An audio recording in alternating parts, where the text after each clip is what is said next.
uma coisa do conceito, qual a diferença de transmissão local, transmissão comunitária, caso importado, o que isso significa, assim, na prática?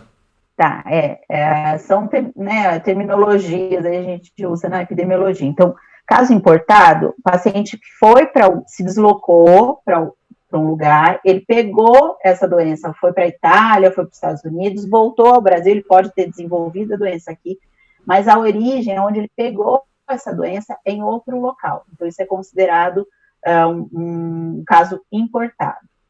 Quando você tem o paciente que viajou, ficou doente e transmitiu, por exemplo, um dos contatos dele para a esposa, um exemplo. E essa transmissão ocorreu aqui. Então, essa transmissão é o que a gente chama de transmissão local. Essa outra pessoa não viajou, ela teve contato com alguém que viajou, essa transmissão é considerada local. Então, esse foi o segundo estágio, né? A gente começou a ter transmissão local. E depois, quando você começa a ter transmissão comunitária, o que é? Quando você acha o caso positivo, mas você não encontra o link dele. Qual foi o contato doente? Ele não teve, eu não tive. Ele fala, você vai lá investigar, esse é uma das papéis da vigilância, a gente vai investigar esse caso. Você viajou? Não, não viajei. Teve contato? Não tive contato com ninguém que viajou. Você não consegue identificar a fonte dele. Você não consegue identificar de onde esse paciente pegou a doença. Aí é o momento que a gente passa para dizer, existe transmissão comunitária. Isso é importante determinar porque as medidas que você vai fazer de saúde dependem um pouco disso, né? Quando você tem só externa, você tenta bloquear aquela coisa.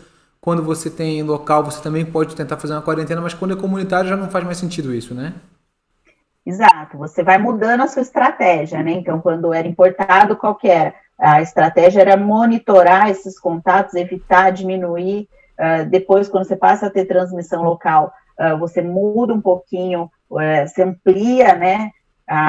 Ficou mais sensível. Então, qualquer pessoa que teve contato com qualquer quadro mais leve, a gente já fazia a investigação desse caso pensando que ele era um suspeito. E a partir do momento que você tem uma transmissão comunitária, você tem que começar a pensar que você vai ter um aumento no número de casos.